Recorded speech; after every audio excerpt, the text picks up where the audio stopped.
Chapter 1. Does God matter? God is dead. God remains dead, and we have killed him. Friedrich Nietzsche. Albert Einstein once said that there are two ways to live. You can live as if nothing is a miracle. You can live as if everything is a miracle. Either God is there or he isn't. It takes a lot of faith to believe he isn't. There's no better place to see this unfold than in the counseling office. As a licensed professional counselor, marriage and family therapist, and life coach, I see people at their worst and their best. Unfortunately, for most of us, we don't make that call for help until the wheels have come off and our lives are in total chaos. As a result, we usually walk in and out of counseling sessions, buy the latest self-help book, or go to church hoping and praying for God to perform some huge miracle in our lives. Yet some of us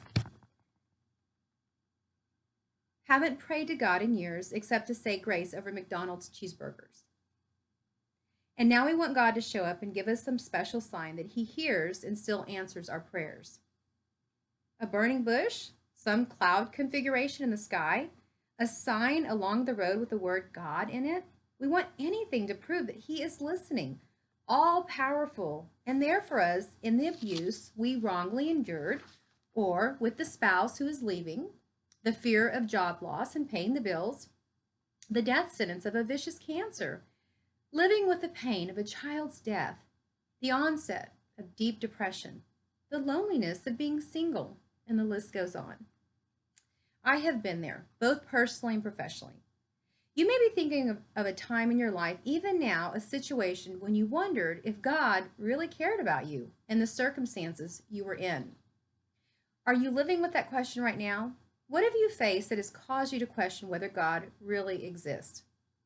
You know, each one of us have faced it, or soon will face it. The reality that life isn't turning out at all as we had imagined it would. And often that when this happens, it leads to a crisis of belief. A time when our world gets rocked, doubt explodes, and we wonder if God really cares. I'm having to remove my notifications from Facebook. Sorry, I'll figure out how to turn that off. Suddenly, we are jolted to wonder if a relationship with him even matters. It's a question that lies at the core of human existence, a tension that cuts so deep into our souls that people of every race, culture, ethnic background, educational level, socioeconomic status, and age have wrestled with since the beginning of written history. Some resolve the crisis of belief, but still others repress or suppress it until the wheels come off again and they're up against a giant.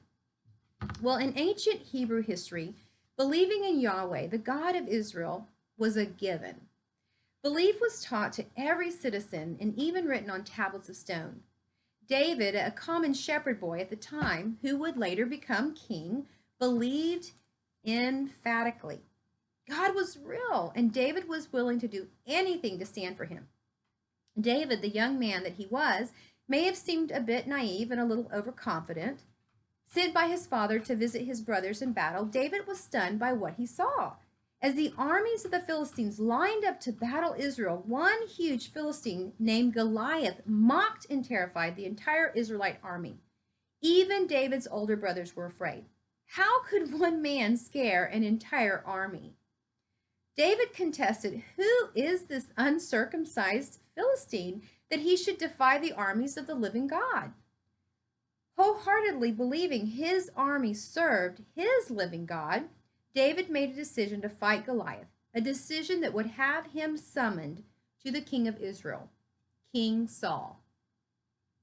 David's uncompromising belief in God led into a conversation with the king that went something like this. David, King, don't lose heart. There is hope when your army is God's army. Sit back and relax. I'll go fight him. Saul, are you kidding me? Fight that monster?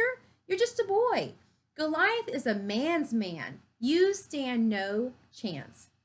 David, I have been keeping my father's sheep for years, and God was with me.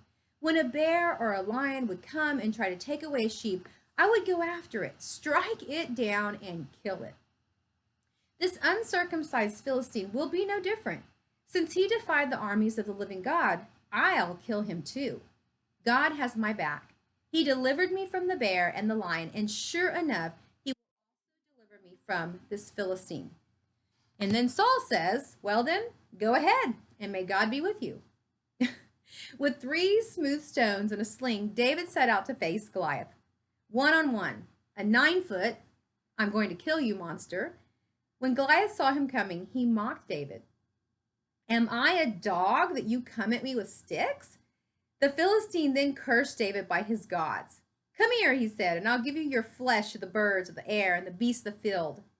And David responded, you come against me with sword and spear and javelin, but I come against you in the name of the Lord Almighty, the God of the armies of Israel, whom you have defied. This day the Lord will hand you over to me, and I'll strike you down and cut off your head. Today I will give the carcasses of the Philistine army to the birds of the air and the beasts of the earth, and the whole world will know that there is a God in Israel. What? Are you kidding? Don't we all wish we had that kind of confidence in God to come through for us? If you're not familiar with the story, know that David goes on to defeat Goliath, just as he said he would. But stop for a moment and put yourself in David's shoes. Do you so confidently believe that God is alive and able to help you face your Goliath? What are your Goliaths? Perhaps your finances, your rebellious teen, maybe cancer or marital problems, maybe the pandemic that we're facing right now. Who doesn't want God on their side? We certainly all do. But as we call on God to help us, do we really believe it makes a difference? Well, will we, like David, stake our lives on it? Some go to a different extreme.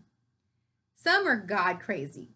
Consider the 1993 government siege of the Branch Davidian compound in Waco, Texas, where David Koresh and 75 followers, including 21 children, were killed. Or the 1978 mass suicide of 918 followers at the People's Temple, a pseudo-religious organization founded by Jim Jones. The mass suicide is known as the single greatest loss of civilian life in America by a non-natural disaster until 9/11. Every death in the name of religion. On October 6, 2009, a Marathon County, Wisconsin circuit judge sentenced Dale and Lilnae Newman to serve 10 years probation and 30 days a year for the next 6 years in jail. What was the charge? Second-degree reckless homicide for the death of their 11-year-old daughter, Madeline. Instead of seeking medical attention for the young girl's undiagnosed diabetes, they reportedly gathered people around her on the floor of the living room in their rural home and prayed over her, waiting for God to perform a miracle. Though she couldn't talk, walk, or eat, they actually ignored the everyday God-given wisdom and the resources of God to help her. It wasn't until after she stopped breathing that anybody called 911. For some, God is offensive and doesn't matter at all. Bill Maher, political comedian and writer, a producer of the documentary Religulous, a film that investigates and subsequently uses sarcasm to ridicule religion around the world, said, I think flying planes into a building was a faith-based initiative. I think religion is a neurological disorder. Also, we are a nation that is unenlightened because of religion. I do believe that. I think religion stops people from thinking. I think it justified crazies. At the opening ceremonies of the 2009 Little League season in Falls Church, Virginia, a Methodist preacher walked onto the field to deliver an invocation, followed by the young players reciting the Little League pledge. I trust in God. I love my country. Opening ceremonies as usual. But for assistant coach Bob Ritter, whose son was a first-year player on the team, the religious language found in the pledge was offensive. It interferes with the ability to teach your child, said Ritter, and does not represent Falls Church's religiously diverse community. Ritter, a civil rights attorney for the American Humanist Association, started a petition to have the religious language removed from the Little League pledge. Plague. We wonder if he let his son pray for safety with the team before the game. To those ready to engage in combat, God seems to be all that matters.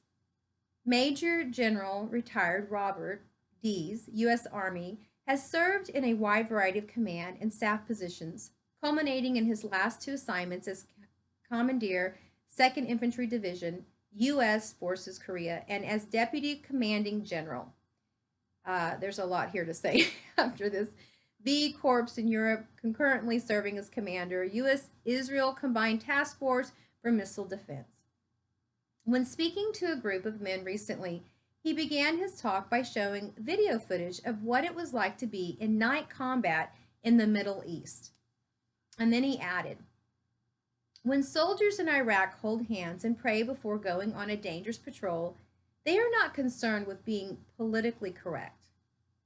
They want to be God correct. They want to know that God is their rock, their fortress, their deliverer, their strong tower to whom they can run. My dad used to tell me similar stories about being on the USS Pennsylvania during World War II, and how as a teenager he felt and prayed to God for help when the sirens would go off as the Japanese fighters attacked. Reaching for God. From the hospital room, to the dad who tucks his daughter in bed at night, to the mom who prays for her son to get a hit in the ball game, to the family who holds hands and prays over Thanksgiving dinner, the soldier in combat, the woman with the mass on her ovary, to the president who prays for God to bless his country. The reaching out for someone or something transcendent is clear.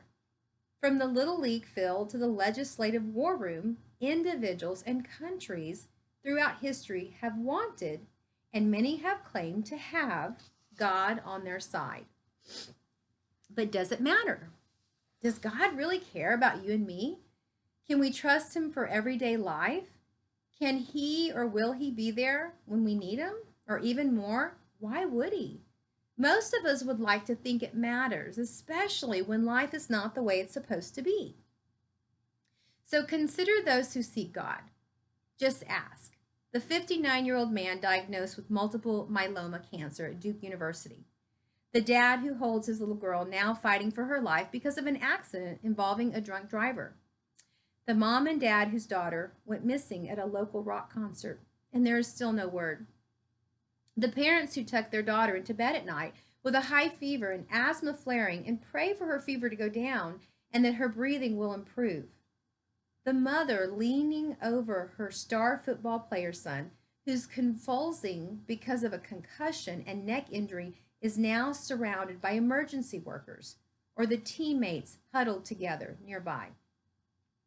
The anxious dad waiting for his daughter to get home from college after driving late into the night, and she doesn't answer the phone. The woman who was rushed to the emergency room with severe abdominal pain, and the doctor tells her that she has a huge cancerous mass on her ovary. You, when are you most likely to turn to God? The deadly conflict between the Israelites and the Palestinians is still alive today in the West Bank and in Gaza, and after hundreds of generations, it now looks like religion is at its worst, with both sides defending their faith and calling upon God to be on their side, giving them the victory. Khalid Mashal, Hamas leader in Gaza, is quoted as saying, before Israel dies, it must be humiliated and degraded. Allah willing, before they die, they will experience humiliation and degradation every day. Though we are not about to debate this issue, we simply want to acknowledge that such events color perceptions of God for individuals all over the world, of Allah and Jesus, of right and wrong, of life and death. And in the midst of all, every one of us, you and I included, must discern how such seemingly unrelated events influence how and if we personally call upon God in our everyday lives. I think I'm going to pause here and just reflect on the reality of the pandemic that we're facing. And maybe just encourage you to post below in the Facebook or the YouTube area what your thoughts are. Do you believe there is a God? Do you believe but are not sure that he is really interested or invested in what's going on? I know that many are having those kinds of thoughts and conversations. Some seem to be very reassured and very confident, maybe like David before Goliath, and others are skeptical. And so I'm just going to encourage you to process that and think about. I know that I see people that when they do hit crisis, that is when they start to think about someone bigger than themselves. When they can't get solutions and they can't get answers, they start, searching for something bigger, something with more power. And it's often a time where we need to press into that and kind of consider what we think and what we believe. I know for me, I, well over 20 years ago, I faced those kind of questions, and for a long, long time, I was decided that there was no God, and I allowed my life to be colored by that perception. Interestingly, though, as I tried to take on life on my own or by I was just not as effective at it as I wanted it to be. And it caused me to be perplexed. It caused me to begin to struggle with the reality that I'm not self reliant. And so I had to give up my pride and my stubbornness. And I had to be willing to kind of consider that there definitely was something else out there that was bigger than me. And it was quite a leap for me. And so, anyway, I was able to discover the answer to those questions. I know everybody's on their own journey. So, no judgment, no condemnation, or, whatever. We're all where we need to be in a sense, but it's worthy to take time. It's worth taking time to ask these questions. And even if we're sure that there is a God, maybe kind of figure out where we're at with that. So again, I'm going to go ahead and just pause. I'm not even through the first chapter. I hope that some of this has maybe been intriguing. I hope you stick around and just let's continue to let me read to you and walk this journey together. So I will return with the next part of the chapter. Peace out.